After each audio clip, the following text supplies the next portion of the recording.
Looking back, it's almost hard to believe how different my life was just a few years ago. I'm Emma, and I'm 32 now. But let me take you back to when everything seemed so much simpler and yet so much more complicated than I ever imagined. I was teaching middle school in Portland, Oregon, a job that I genuinely loved.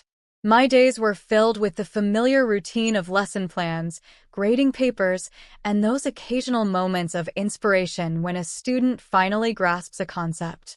Outside of school, my life was quiet. I enjoyed solitary walks in the park, curled up with a good book on rainy afternoons, and the peace of a small, orderly apartment. It wasn't glamorous, but it was mine, and I was content. Everything started to change the day Alex walked into my life. I remember it vividly. He came into the school library, asking for recommendations on books that could help with a project he was working on. At first glance, he seemed charming, with his easy smile and confident demeanor. But it was his interest in me, not just the books, that caught me off guard. "Hi, I'm Alex," he said, extending his hand.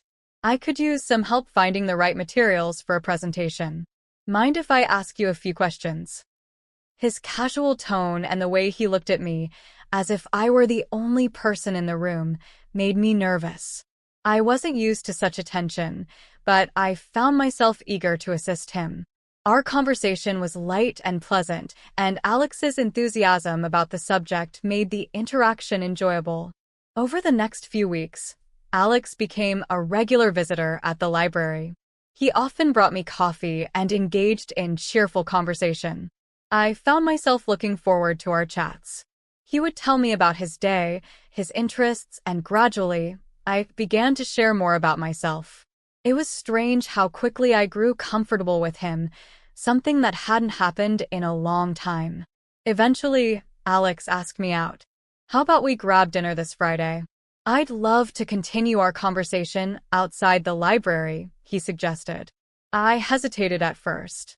My life was predictable, and I wasn't sure if I was ready for a change.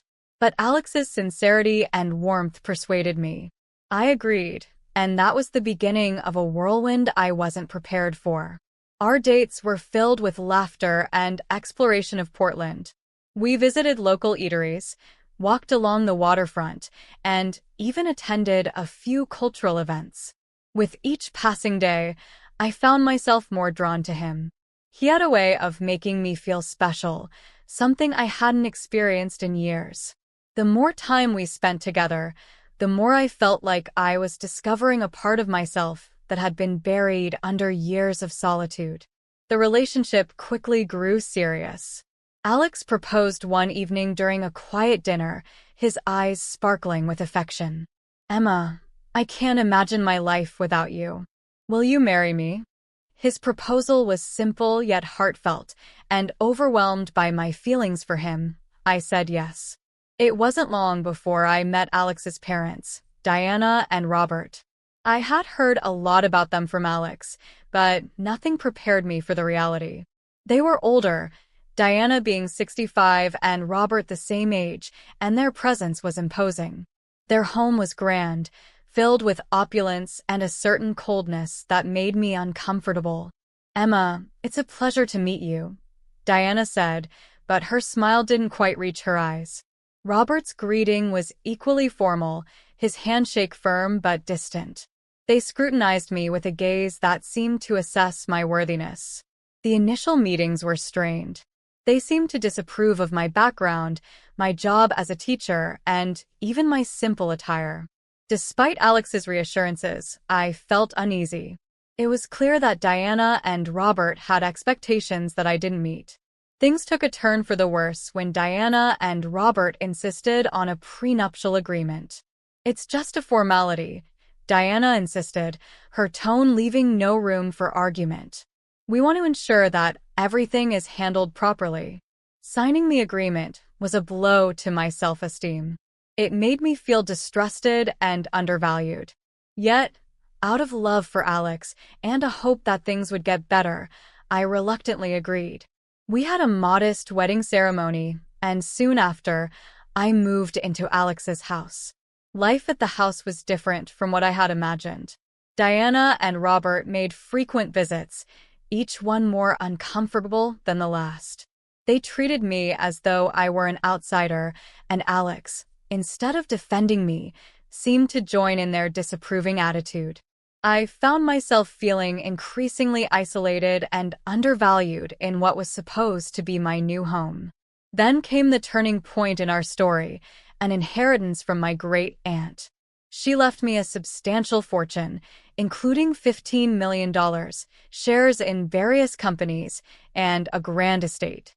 The moment the news broke, Alex and his parents' demeanor changed drastically. Their previously cold attitude turned into excessive attentiveness and care, which only made me more suspicious. It was then that I started to see the cracks in the facade. The way Alex and his parents suddenly showered me with affection seemed too calculated. Little did I know, the worst was yet to come. Once I moved into Alex's house, I expected things to settle into a new routine, but life had other plans.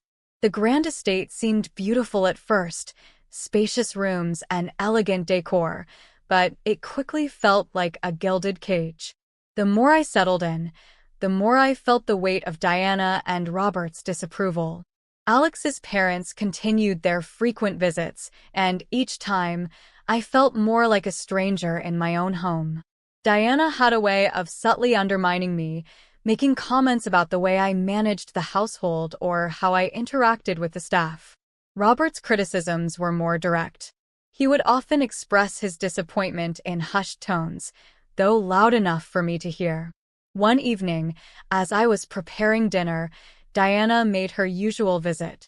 She walked into the kitchen with a stern expression. "Emma, the housekeeper mentioned you've been asking her for advice on managing the household. Shouldn't you know how to do this yourself?" I was taken aback. "I'm sorry if I've been a bother," I replied, trying to keep my voice calm. "I just thought it would be helpful to get her input on how things work here." Diana's eyes narrowed. "Well, let's hope you're not too dependent on others. After all, a good wife should manage these things efficiently." Her comment stung, but I forced a smile and went about my work. Alex wasn't much help in these situations. When I tried to discuss my feelings with him, he would dismiss my concerns, saying things like, "They're just old-fashioned. You know how my parents are.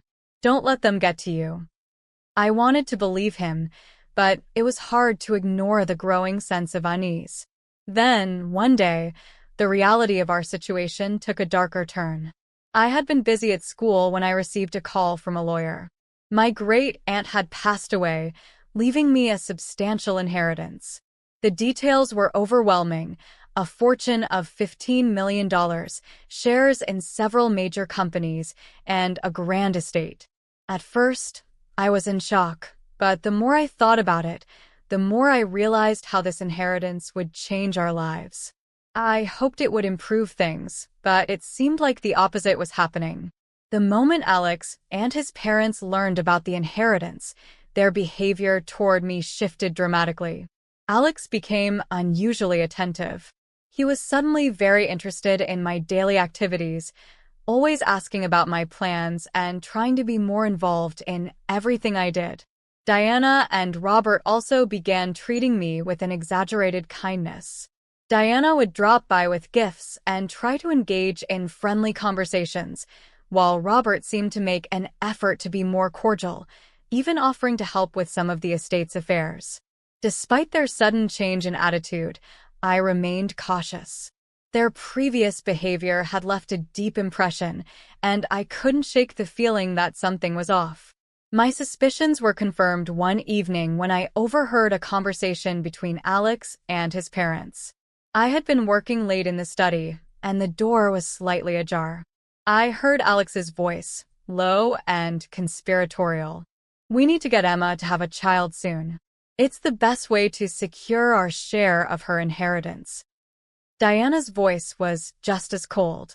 "We'll need to be careful. If she starts to feel pressured, she might back out. We need to make it seem like it's her idea." I felt my heart drop.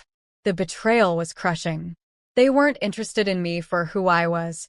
They were only interested in the wealth I brought into the relationship. The realization hit me hard, and I knew I had to make a decision. The following day, I confronted Alex. I heard your conversation last night. I need to know what's going on.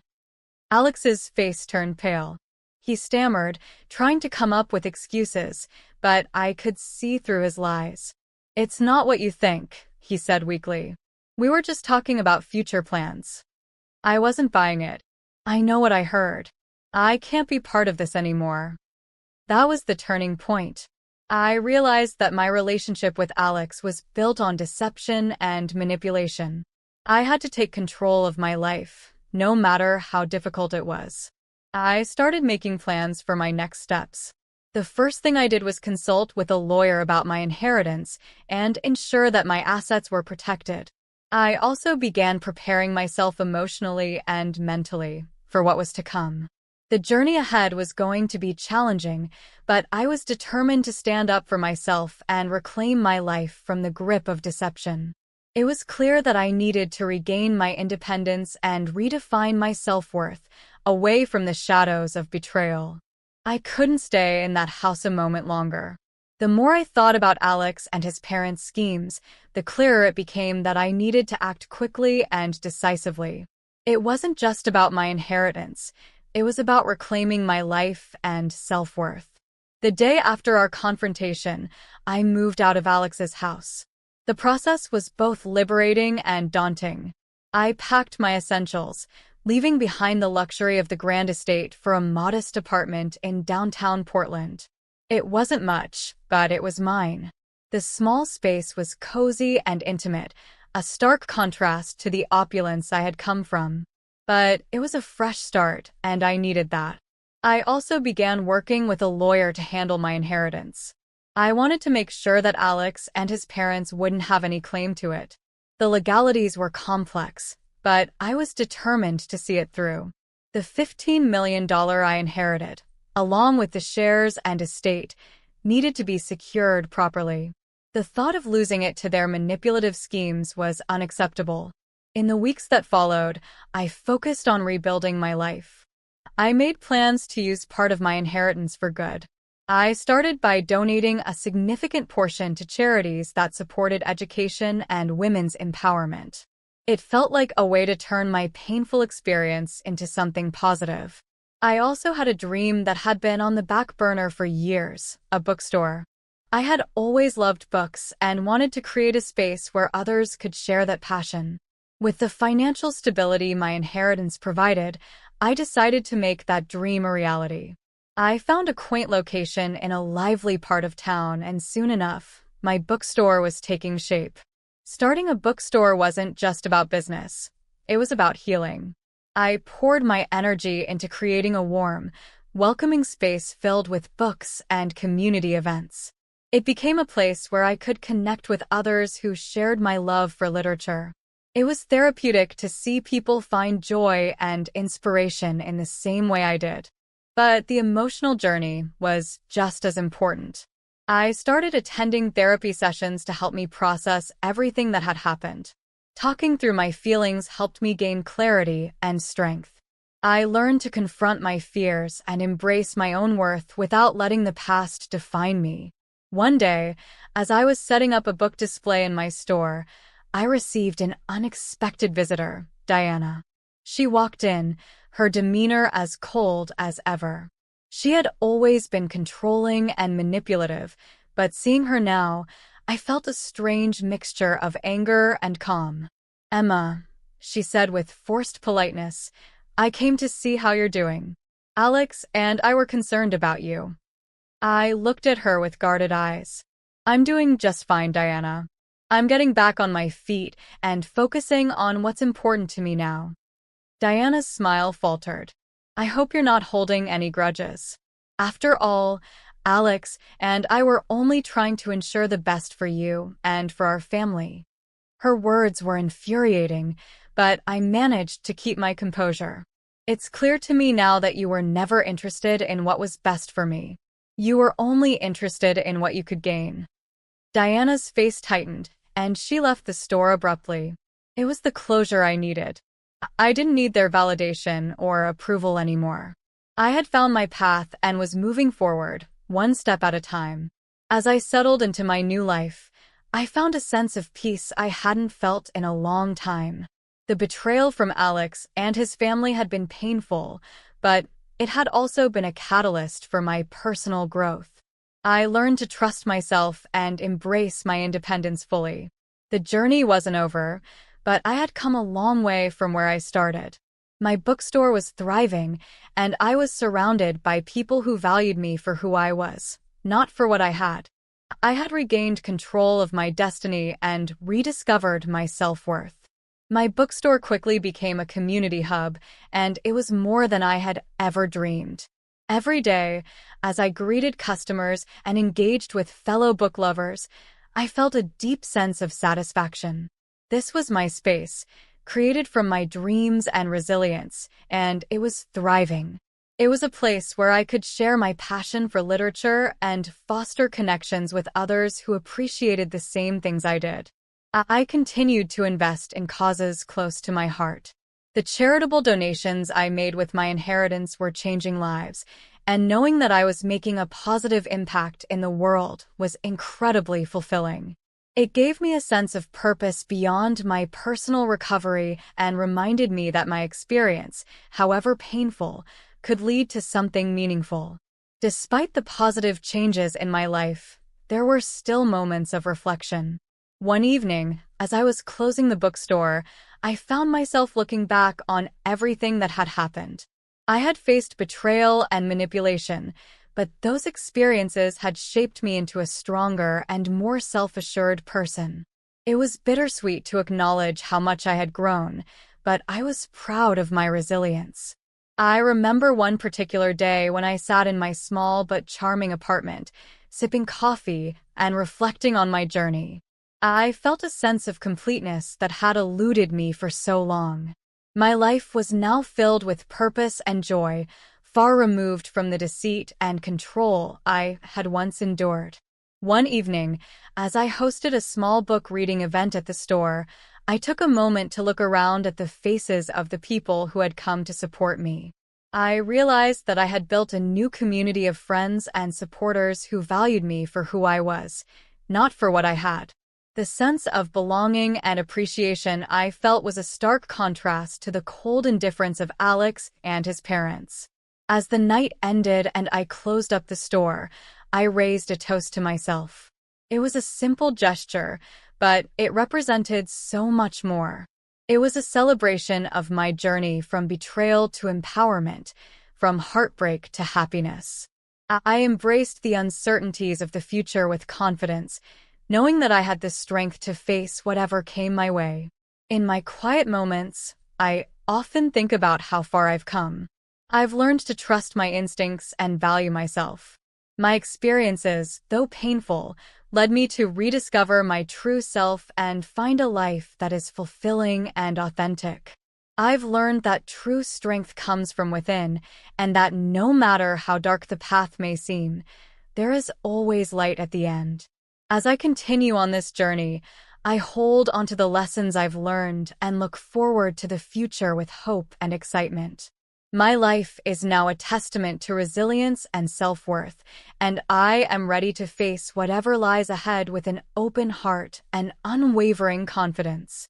Here's to new beginnings and to the endless possibilities that await.